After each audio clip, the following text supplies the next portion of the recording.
मेरी बात पे तवज्जो फरमाइएगा। हज़रत जरीर बिन अब्दुल्लाह रज़ी अल्लाह ताला अन्हु फरमाते हैं, मैं छोटी सी तिजारत करता था, कारोबार। कुछ लोग समझते हैं कि अल्लाह सिर्फ मस्जिद में मिलता है, हालांकि तिरमिज़ी शरीफ में हदीस मौजूद है। नबी पाक अलैहिस्सलाम ने फरमाया, जो सच्चा ताजर होगा ना, तिजारत सच्चाई से करे, अल्लाह क़यामत के दिन उसे नबियों के साथ जगह अता फरमाएगा। कितना बड़ा दर्जा है।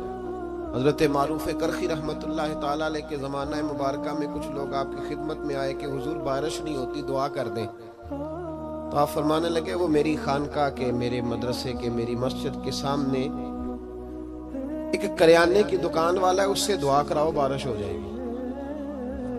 लोग उसके पास गए कि जनाब दुआ कर दें, बारिश नहीं होती। तो उसने कहा, हज़रत मारूफ करखी से दुआ कराएं। कहने लगे, उन्होंने भेजा है। तो कहने लगा, मुझे तो लफ्ज़ भी सीधे नहीं आते, चलो उन्होंने भेजा है तो मांग देते हैं दुआ। कहने लगा, ए अल्लाह मेहरबानी फरमा, इनको बारिश अता फरमा। अभी लोग कहते हैं उसकी दुआ मुकम्मल भी नहीं हुई थी कि रब करीम ने अहले बगदाद को बारिश अता फरमा दी। ये बारिश हो गई ना, तो वो जो कुछ लोग तो चले गए, जो साहिब नजर लोग थे वो हज़रत मारूफ करखी की खिदमत में आए, जो तजस्सुस में रहे। उन्होंने कहा, हुजूर समझ नहीं आई, ये हमारे साथ ही रहता है, आम सा बंदा है, आपने कहा उससे दुआ कराएं।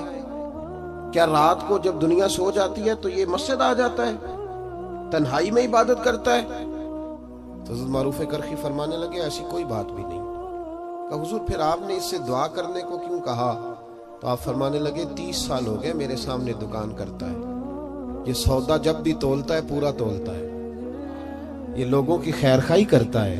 तो जो बंदा अल्लाह तबारक व तआला के बंदों के साथ इतना वफादार रहता है, रब उसकी दुआएं जरूर कबूल फरमाया करता है। हज़रत जरीर बिन अब्दुल्लाह रज़ी अल्लाह तआला अन्हु कहते हैं, मैंने जब कलमा पढ़ा ना तो मैं तजारत करता था छोटी सी।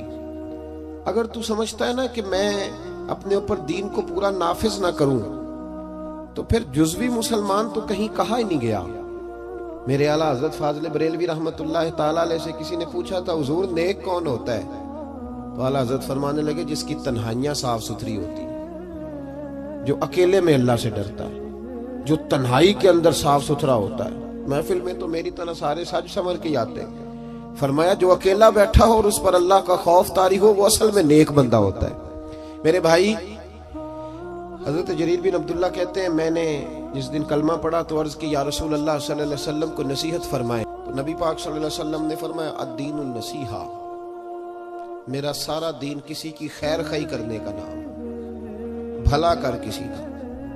हज़रत जरीर इब्ने अब्दुल्ला ने वो बात सुनी और चले गए। कहते मैं पहले दिन गया, उस दुलगाबा के अंदर ये चीज रवायत मौजूद है। कहते मैं पहले दिन गया, एक यहूदी से मैंने घोड़ा खरीदा और 3 दिनार में मेरा उसके साथ सौदा तय हो गया। फरमाते हैं, जब घोड़े की मैंने लगाम पकड़ी और मैं चंद कदम चला तो वो घोड़ा बड़े ठंडे मिजाज का था, कि साऊ आखिद है पंजाबी, वो बड़ा साऊ था।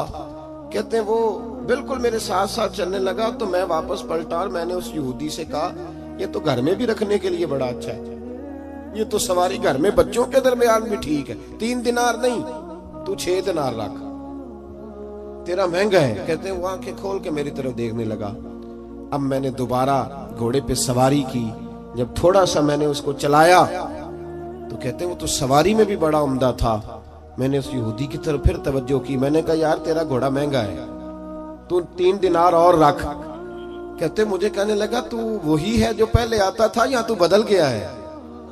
मैंने कहा नहीं, अब मैं बदल गया, अब मैं वो नहीं हूं, अब मेरे अंदर तब्दीली आ गई, मुझे किसी ने बदल दिया है। कच्चा रंग ललारी वाला जड़ा चढ़दा लैंदा रहिंदा, ए इश्क तेरे दा रंग मुहम्मद चढ़ जाए फेर नहीं लैंदा, मैं बदल गया हूं। कहते का बात तो बताओ। तो फरमाने लगे, यार मैं तुझे अगर 9 दिनार दे के भी मंडी में जाऊंगा तो मेरा वहां फिर भी 12 का बिकेगा, तो अगर 3 दिनार अल्लाह मुझे इसमें से फिर भी दे देगा तो मैं तेरे 6 क्यों रखूं, तू रख। तो यहूदी कहने लगा, जनाब आप बताएं तो सही, आप कैसे बदले? तो फरमाते, मैंने उससे कहा कि बदल इस तरह गया हूं कि मैंने मदीने वाले महबूब का कलमा पढ़ लिया है और मेरे नबी पाक सल्लल्लाहु ताला अलैहि वसल्लम ने मुझसे फरमाया कि लोगों की खैर खाई करना, भला करना, किसी का नुकसान ना करना, किसी के साथ ज्यादती ना करना, किसी को लूटना ना। तो मैं बदल गया हूं, मेरे अंदर इनकलाब आ गया। अब मैं शऊरी तौर पर एक इंसान बन गया हूं। कहते हैं ये कह के जब मैंने घोड़े का रुख मोड़ा ना तो यहूदी छलांग लगा के मेरे पीछे बैठ गया। मैंने कहा तू कहां जा रहा है? कहने लगा मुझे भी वहीं ले चल जिस नबी ने तुझे बदला है, मैं भी उनकी खिदमत में जाना चाहता हूं। हम इनकलाब लाना चाहते हैं तकरीरों से। जो बंदा भी स्टेज पे बैठता है ना, अब तो लोग कंट्रोल ही नहीं करते कि वो क्या कह रहे हैं। उदू इला सबील रब्बिका बिल हिकमत वल मौइज़तिल हसना, अच्छे तरीके से लोगों को दीन की तरफ बुलाना चाहिए। और चूंकि हमारे यहाँ ये स्टेटस भी नहीं है कि किसने बैठना है और किसने नहीं बैठना, लिहाजा मेरी तरह जो भी बैठ जाता है सबसे नेक वही होता है। बाकी वो ना उससे पहले कोई अच्छा आदमी गुजरा होता है माज़ अल्लाह, और ना उसे अपने मुआसरीन में कोई नजर आता है, और बाद वाले तो वैसे नहीं ना अच्छे होते। तो भाई याद रखें, इनकलाब सिर्फ तकरीरों से नहीं आता, अमल देखते हैं लोग। आला हजरत फाजिल बरेलवी के छोटे साहिबजादे थे हुजूर मुफ्ती आजम हिंद। तो किसी शख्स ने उनसे पूछा कि हुजूर क्या मतलब है? थोड़ी देर लोगों का दोस्ताना रहता है फिर टूट जाता है। तो आप फरमाने लगे जब तक तो लोग बातें सुनते हैं तब तक तो लोग साथ रहते हैं, और जब थोड़ा सा अमल देखने लगते हैं फिर पीछे हटने लगते हैं, फिर वो बैक होने लगते हैं। इसीलिए तो महबूब ने फरमाया किसी को परखना हो तो लेन देन करके देख, उसके साथ सफर करके देख, वक्त बिता के देख, फिर तुझे पता चले। मिलाद एक इनकलाब है, बदल जाने का नाम है। नबी पाक के गुलाम बदल जाया करते, उनकी वही कैफियत नहीं रहती। हजरत अबू ज़र ग़िफ़ारी रज़ी अल्लाह तआला अन्हु फरमाते, मैं अपने गुलामों के मामले में इतना सख्त था कि लोग दूसरे मिसाल देते थे अपने गुलाम को कि फिर तेरा वही हाल करूं जो अबू ज़र अपने गुलामों का करता है। इतना मैं सख्त मारता था।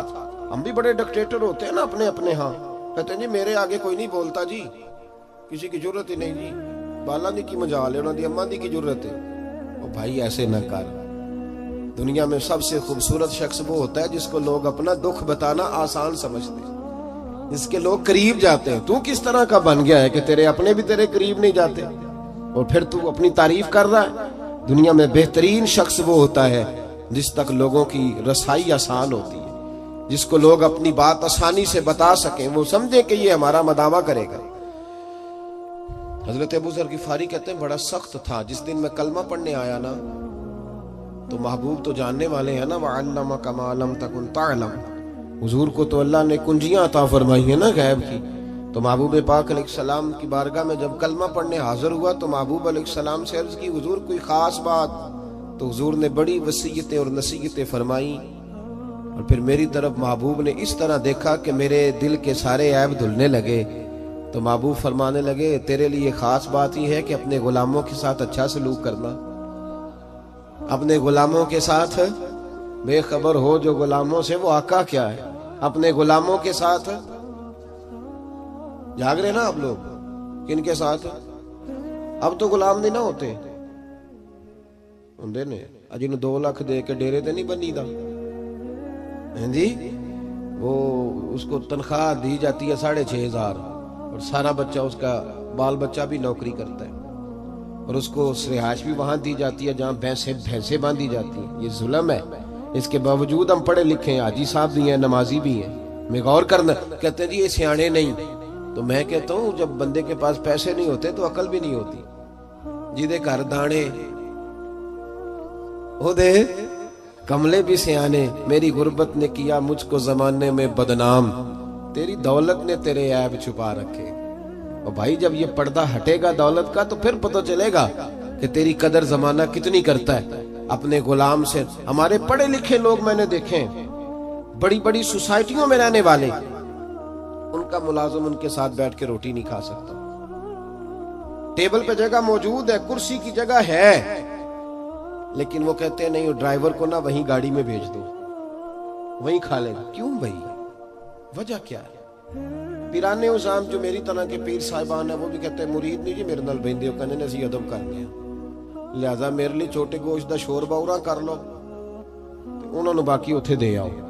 ये क्या तरीका है भाई? ये कि अगर हजरत बिलाल हबशी मुस्तफा के साथ एक प्लेट में खा सकते हैं, एक प्लेट में। समामा बिन असाल से किसी ने कहा तू नबी पाक से मुतासर कैसे हुआ? तो कहने लगा उस दिन मैं मुतासर हुआ था जब महबूब पाक खाना खा रहे थे एक प्लेट में, उसी में अबू बकर सिद्दीक भी थे, उसी में सलमान फारसी भी थे, और उसी में बिलाल हबशी भी थे। तो फिर मैं मुतासिर हो। बहरहाल बात दूर चली जाएगी। हजरत अबू ज़र गिफ़ारी रज़ी अल्लाह ताला अन्हु फरमाते हैं, जब मैं कलमा पढ़ के वापस आया, तवज्जो कीजिएगा, मैं बस एक दो बात के बाद बात समेटने लगा हूं। फरमाते हैं, जब मैं कलमा पढ़ के वापस आया तो मेरे गुलाम बैठे थे। नबी पाक सल्लल्लाहु अलैहि वसल्लम से निकलते वक्त मैंने अर्ज की, या रसूल अल्लाह सल्लल्लाहु अलैहि वसल्लम, आखिर सलूक करना किस तरह का है गुलामों के साथ? तो महबूब ने फरमाया, जैसा खाना वैसा उन्हें भी खिलाना, जैसा पीना वैसा उन्हें भी पिलाना। उस भाई ऐसा हो सकता है कि बंदा जैसे कपड़े खुद पहने उसका नौकर भी वैसे ही पहने? तवज्जो है मेरी बात पर? हुआ ऐसा कभी देखा है आपने? लेकिन हुजूर ने ये बयान, बल्कि मौला अली शेर खुदा के गुलाम तो कहते हैं कि हजरत अली हमें घर ले जाते, ये भी हजरत अली की शान है। हाँ जी, ये भी बयान होनी चाहिए और ये नजर भी आनी चाहिए कभी कभी उनका नाम लेने वालों। हजरत अली के गुलाम कहते हैं, मैं मौला अली के साथ बाजार गया तो हजरत अली ने 2 जोड़े खरीदे। इस तरह हम भी 2 तरह के नहीं खरीदते, एक पहनने वाला, एक देने दिलाने वाला। देन दुआन वाले लहदा दे दिया जी, क्या बात है भाई। हुजूर अलैहिस्सलातु वस्सलाम ने ये कहा है कि मोमिन वो होता है जो अपने लिए पसंद करे वही अपने भाई के लिए। तो वो दुकानदार ने भी एक रखा होता है चूरा लहदा करके, वो कहता है देन दुआन वाले ले जाओ, और फिर उस पे बड़े रट्टे होते हैं। बहरहाल ये समाजी मसला है, इस पर मैं चलता नहीं वरना बड़ी दूर तक जाना पड़ेगा। अर्ज ये करना चाह रहा हूं कि हजरत अली शेर खुदा रज़ी अल्लाह ताला अन्हु के गुलाम कहते हैं, मैं मौला अली के साथ गया, उन्होंने 2 जोड़े खरीदे। एक जोड़ा उन्होंने ऐसा खरीदा जो बड़ा महंगा था और एक वो खरीदा जो बड़ा सस्ता था। फरमाते मैं समझ गया कि वो सस्ता मेरे लिए है और जो कीमती है वो शेर खुदा पहनेंगे। लेकिन फरमाते हैं जब वापस आने लगे और एक जगह से जुदा होने लगे, मुझे अपने हुजरे में जाना था, हजरत अली को अपने हुजरा मुबारका में जाना था, तो शेर खुदा ने जब मुझे जोड़ा थमाया तो वो थमाया जो महंगा था। मैंने अर्ज की, हुजूर ये क्या है? आप फरमाने लगे, मैं बूढ़ा हूं तू जवान है, तेरे ऊपर ये ज्यादा जचेगा।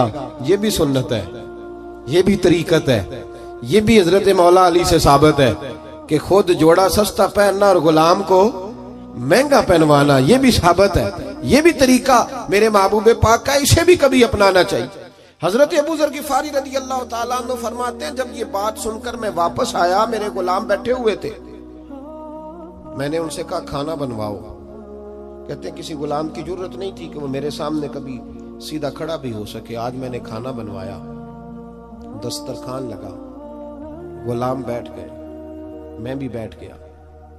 फरमाते हैं जब उन सबको बिठा के मैं अपने साथ खाना खिलाने लगा तो उनको रोटी उठाते तो उनके हाथ कांपते, वो डरते। मैंने कहा डरते क्यों हो? वो कहने लगे हुजूर आप तो बड़े सख्त हैं, तो साथ बिठा के रोटी। तो हज़रत अबू ज़र गिफ़ारी रो पड़े, फरमाने लगे सख्त पहले था, अब सख्त नहीं हूं। गुलाम कहने लगे क्यों? फरमाने लगे अब रहमत लिल आलमीन नबी का कलमा पढ़ लिया है, अब वो सख्ती निकल गई है। हमारी भी सख्ती है गरीबों के हक में, अमीरों के हक में नहीं है।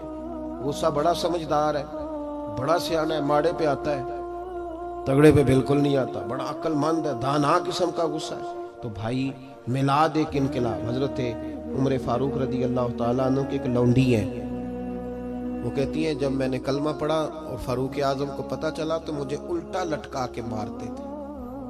उमर सख्त गीर आदमी, और इतना मारते थे कि थक जाते तो पानी मंगवाते। लेकिन वही उमर है, जब कलमा पढ़ गए तो इनकलाब आ गया, फिर वो बदल गए। अगर तू बदला ही नहीं, और याद रखे जो लोग सिर्फ काल के होते हैं ना, सिर्फ बातों की हद तक, उनका अपना जमीर भी मुतमिन नहीं होता। 2 कश्तियों का मुसाफिर खुद भी बेचैन रहता है। जब इंसान अमल करना शुरू कर देता है तो सबसे पहली नेमत अल्लाह उसे देता है कि उसके दिल को सुकून अता फरमाता है। वो शख्स सबसे पहले खुद ठंडा होता है, उसकी रूह ठंडी होती है। हजरत उमर फारूक रज़ी अल्लाह ताला अन्हु, एक वो जमाना था, और जब कलमा पड़ा तो फिर एक और जमाना आया जिसको साहिब तबकात ने लिखा है हजरत उमर दौरे खिलाफत है, अमीरुल मोमिनीन है, डंका बजता है, जमीन को दुर्रा मारे तो पानी वापस करती है। हजरत उमर के नाम का नारा लगता है तो कैसर और किसरा कांप जाते, दबदबा है, तन तना है। लेकिन वही उमर है, चेहरे पे नकाब डाल के एक दरवाजे के आगे से गुजरे हैं तो एक बूढ़ी अम्मा परेशान बैठी है। गुलाम से कहते अम्मा परेशान लगती है। उसने कहा हुजूर पूछ लें। अम्मा इजाजत दो तो अंदर आ जाऊं। अम्मा कहने लगी जाओ अपना काम करो। कहा नहीं मेहरबानी करो। उमर ने मिन्नत की, गुजारिश की, अंदर तशरीफ लाए। अम्मा परेशान हो? तो बूढ़ी अम्मा बोल पड़ी, कहने लगी बड़ा शिकवा है उमर से, मैं बूढ़ी भी हूँ, बेवा भी हूँ, बेऔलाद भी हूँ, 25 दिनार कर्जा चढ़ गया, 3 दिन से भूखी हूँ, उमर ने मेरा हाल नहीं पूछा। सैयदना फारूक आजम रदी अल्लाह ताला अन्हु फरमाने लगे, अम्मा उमर को क्या पता तो इस हाल में है। तो मदीने की वो बूढ़ी उम्मत को बताती है कि जमहूरियत क्या होती है, वो बोल के बताती है कि जमहूरियत क्या होती है। वो बूढ़ी अम्मा कहने लगी क्या कहा तुमने, उमर को खबर नहीं? तो जाओ मेरा पैगाम दो उमर को जाके कि हुकूमत छोड़ दे, उसके हवाले करे जो खबर रख सकता है, ना इधर उधर की तू बात कर, ये बता के काफिला क्यों लुटा, मुझे रहजनों से गरज नहीं, तेरी रहबरी का सवाल है, तू बता तू कहां था, कैसे हो गया, जो सरबराह होगा उसे जवाब देना हो। आपके गुलाम कहते हैं मैंने उमर को कभी इतना परेशान नहीं देखा जितना मैंने उमर को उस दिन देखा। दौड़े गए और 25 दिनार भी लाए, ताजा पक्का खाना भी लाए और अपने कंधों पर राशन की बोरी भी रख के लाए। उस अम्मा के सामने 25 दिनार भी रखे, खाना भी रखा। अम्मा चारपाई पे थी और उमर जमीन पे बैठ गए और कहने लगे अम्मा चल उमर को माफ कर दे, तेरे कर्जे भी उतर गए, पैसे भी। अम्मा दुखी थी ना, अब तो खैर बड़ी मौज है, अब तो खानकाई लोगों के पास भी गरीब लोग आके दुख नहीं सुना सकते। अगर वजीर से मिलना बड़ा मुश्किल है तो पीर से मिलना भी बड़ा ही मुश्किल है। कोई इन गरीबों की बदावा किधर जाएं बेचारे, किससे जाके बात करें? कहते हैं मुख्तसर सी बात करो, हजरत बड़े नाजुक मिजाज है, ज्यादा बात ना करना, सुन नहीं सकते, ना ऐसे करो। मुस्तफ़ा करीम अगर सारा दिन मस्जिद में बैठ के गरीबों की सुनते हैं तो तू भी बाहर निकल आ, कुछ फर्क नहीं पड़ता, इनके बीच रह, ये कहीं तो बेचारे जाके अपने आंसू गिरा सके, किसी को तो अपने दुख की बात कर सके। तड़प रही है दुनिया, सिसक रहे हैं लोग, लेकिन बस जो जहां मस्त हुआ है वो वहां हो गया। भाई वो अम्मा दुखी थी तो रो पड़ी, कहने लगी मैं उमर को माफ नहीं करूंगी, मैं तो पका हुआ फालू, किसी वक्त भी गिर जाऊंगी, कब्र में मुस्तफा आएंगे तो मैं उमर का शिकवा करूंगी, मैं कहूंगी हुजूर इसने मेरा हाल नहीं पूछा। आपके गुलाम कहते उमर इतना रोए कि मैंने कभी रोते देखा ही नहीं। ओ भाई उमर मना रहे हैं उस अम्मा को, इस अम्मा का 4000 वोट नहीं, इस अम्मा की बरादरी का 25,000 वोट नहीं, ये ऑक्सफोर्ड यूनिवर्सिटी की डिग्री होल्डर नहीं, ये वो वाली अम्मा नहीं जिसके खत्म पे सारे ऐलान करें कि मुझे भी दिया करती थी तोड़ा और मेरे लिए भी अम्मा बड़ी अच्छी थी, मैं मुझे भी बड़ा चाहती थी, ये वो वाली नहीं। तो बेआबरू बेआसरा औरत है, बेचारी परेशान है, रो रही है। हजरत उमर फारूक कहने लगे अम्मा चल मेरी खातर उमर को माफ कर दे। कहने लगी जा तेरी खातर माफ किया। फारूक आजम फरमाने लगे लिख के दो। अम्मा ने कहा लिखो मैं साइन करती हूँ। उमर ने लिखा फुलां बिनते फुलां को उमर से शिकायत थी, फिर माफ करा ली। साइन कराने के लिए आगे बढ़ाया था कि मौला अली शेर खुदा आ गए। हजरत अब्दुल्ला इब्ने मसूद रदी अल्लाह ताला अन्हुमा तशरीफ लाए। उमर यहाँ खड़े हो, सारे मदीने में ढूंढ के आया हूँ। अम्मा ने सुना उमर था, ये मैंने क्या कह दिया। अम्मा उठी, जनाब उमर फरमाने लगे अम्मा तूने जो कहा सही कहा, अब अपनी बात पे कायम रह, जरा साइन कर दे। अम्मा ने साइन किए तो हजरत उमर फारूक ने, ओ भाई ये दास्तान सराई नहीं कर रहा, ये वो लोग हैं जो मेरे मुस्तफ़ा ने तैयार फरमाए हैं, और तू बदल के देख, अल्लाह तुझे इनके तकवे का फैज अता फरमाएगा। तू बदल तो सही, इरादा तो कर, अल्लाह तुझे फैज देगा इनके तकवे, और जरूर तेरे अंदर वो नूर पैदा करेगा जो अपने इन नेकों को उसने अता फरमाया। हजरत अलीउल मुर्तज़ा और जनाब अब्दुल्ला इब्ने मसूद से जनाब उमर कहने लगे चलो आ गए हो तो बतौर गवाह तुम भी साइन कर दो। उनके साइन हुए तो फिर उमर रोए और उसको लपेटा रुके को, और जनाब अली की तरफ बढ़ा के फरमाने लगे अली मुझे लगता है मैं तुमसे पहले दुनिया से जाऊंगा, जब चला जाऊं तो ये रुक्का मेरे कफन में रख देना। अगर महबूब अलैहिस्सलाम ने पूछा उमर मेरी उम्मत का क्या करके आए हो, तो रुक्का खोल के अर्ज करूंगा या रसूल अल्लाह एक कम्मा नाराज थी, मैं उसे भी राजी करके आया हूं। तब्दीली पैदा करें, अपने आप को तब्दील करें। हमें पता होता है इतने नमाज फर्ज है, इसके लिए PhD करने की जरूरत नहीं, माँ बाप का अदब करना चाहिए, इसके लिए MPhil का मकाला लिखने की जरूरत नहीं, ये हलाल है ये हराम है इसके लिए MBA या BBA करने की जरूरत नहीं, ये हमें वैसे भी पता है। हम जानते हैं ये मशकूक है, इसके लिए हमें एमकॉम की डिग्री हासिल करने की हाजत नहीं। अपने आप को तब्दील करें, तब्दीली लाएं। हम सारे निकले हुए हैं मखदूम बनने के लिए। जो मखदूम बनता है परेशान रहता है, उसने सलूट नहीं किया, उसने सलाम नहीं की, उसने मेरा नाम नहीं लिया। जो खादम बनता है वो मौज में रहता है, असी किसी दे कुछ भी नहीं लगते, ना कोई साडा दर्दी, वो बड़ी मौज में होता है। नौकर की थे नखरा की। इसलिए अपने आप को तब्दील करें।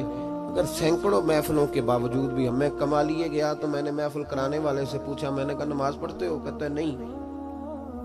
मस्जिद नहीं जाते? बिल्कुल नहीं। तो मैंने कहा इस महफिल को क्या समझते हो तुम?